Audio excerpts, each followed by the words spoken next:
Moi kare ka vai ka ko mo sunua le ko makula e perfect langa le se mai foi. Ka pui foi ka po ko e per ka ko lima le ku ya anga ngar mar bang.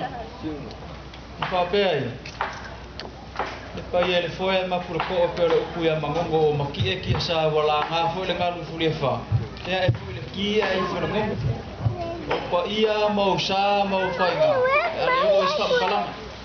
Mo kuya fa kingi ka usala ngai sala senga faile malape usale ko ngile o ngai ya la for ka ulai malolo da se pulang ole o ir ka mo fainga lo mo fa ngalo le ngai sfa fia man ngai kan ka ngai kala mas ngai la ngai fainga kal pa ia le la fio makala mai au sa foi se kai mi ka ko ka ma vai makala fileli pa lo kusale le iso ka ko mangia la ula ka ko fa mo mo per mau ka ngai amo soifua. Soifua, says our chief. Everybody repeat after me. Soifua. Soifua. That means a long and healthy and prosperous life to all of you, our special guests. Our chief also expressed his gratitude for your visit with us and hope that you will return back to your families and friends in safety. All right, now it's time to have some fun. Please put your hands together. Welcome to the stage your host. This is Talioa. It means king of the mountain. That don't sound like a king of the mountain welcome. Can we try it again? Huh? All right, come on, family. Please, a round of applause for Talioa.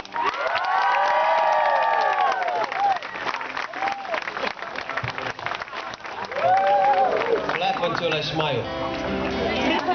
What?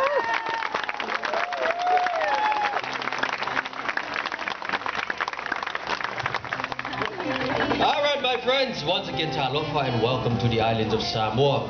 Today in our presentation we're going to share with you the duties and roles of a young man in the culture of Samoa, and of course the young women, their responsibilities, and of course the role of a young man in relationship to the young lady. But before we do that, let me share with you first of all a legend that will tie all this stuff together at the end. There was a beautiful young lady by the name of Sina, and her beauty was spread throughout all the islands of Polynesia, and a lot of guys tried to make their way to Samoa to find Sina. Only one succeeded, the king of Fiji. He had some magical powers, was able to transform himself into an eel, and he went to Samoa and found a young lady. They courted for a while. Over a period of time, the eel grew large and it frightened the young lady. So she went to the dad, as any young lady would do, run to daddy for some help. And the father ordered the men of the village and the brothers to catch and kill the eel. Before they could do it, the eel spoke and said, "Please, when I die, remove my head, bury it in front of the hut of the young lady, and from my head will grow a tree, be very useful to her and her people of Samoa." The very next day, the young lady looked outside the hut and saw a chicken running around making lots of noise.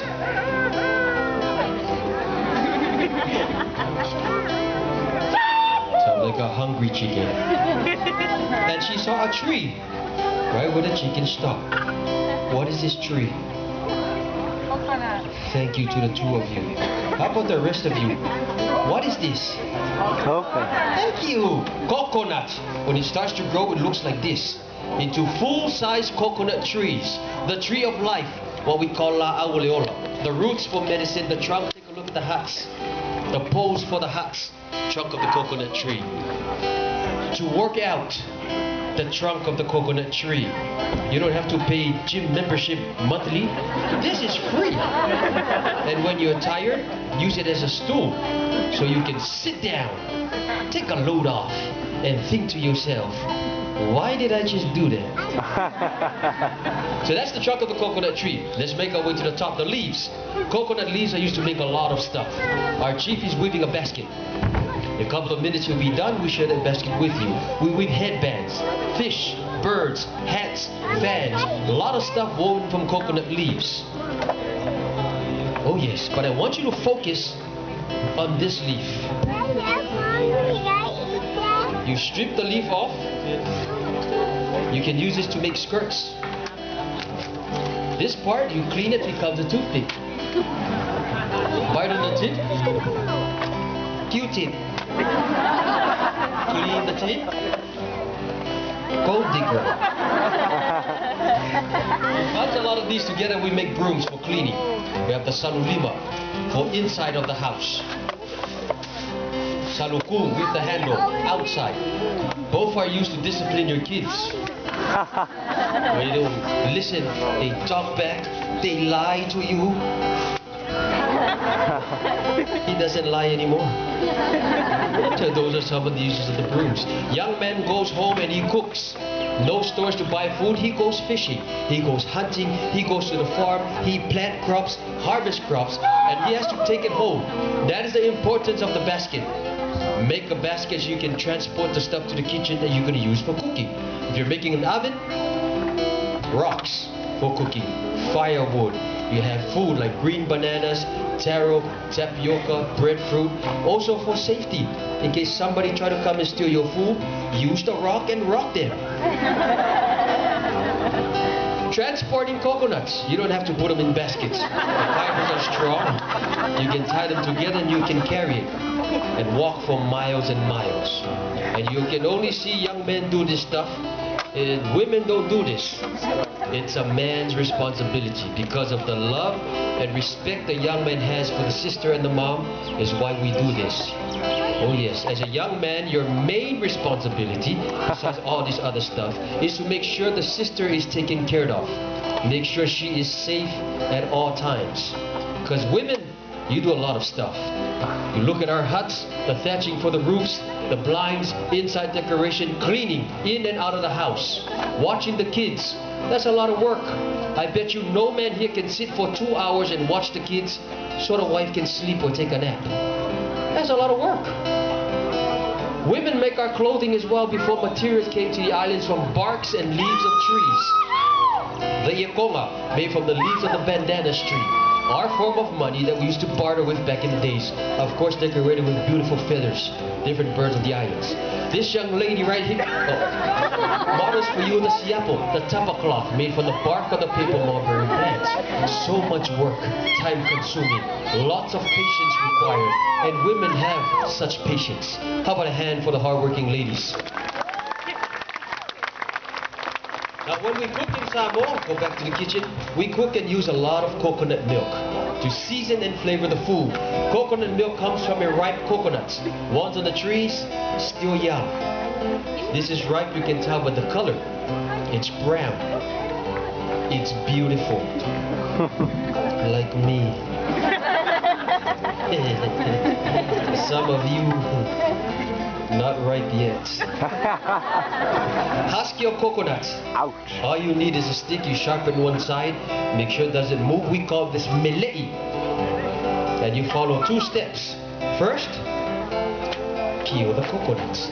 Then you push and follow through and you follow those 2 basic steps until your coconut is completely husked.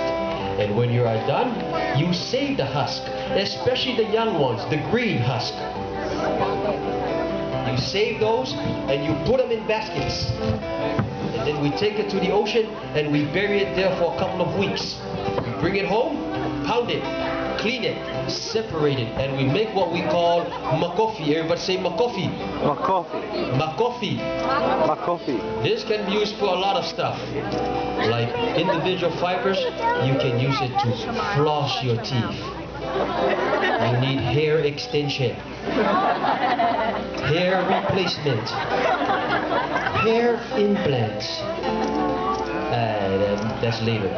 The most important thing we make from this is the afa, the satin rope that we use to lash our buildings. It's been standing for over 50 years. Our weapons, our tools, very, very strong and reliable rope. This young man here pulls the fibers out completely from the ripe one. You can add some soap and you can wash the dishes. And you can even use it to wash yourself. Take a bath. As a loofah. Lots of uses of the fibers, ladies and gentlemen. So now we're going to crack this coconut. Every coconut, when you look at it, has a face. And this is the face of the eel. Remember the legend? Eel left its mark so we never forget him. Crack this coconut, find the line that runs between the eyes. Softest part.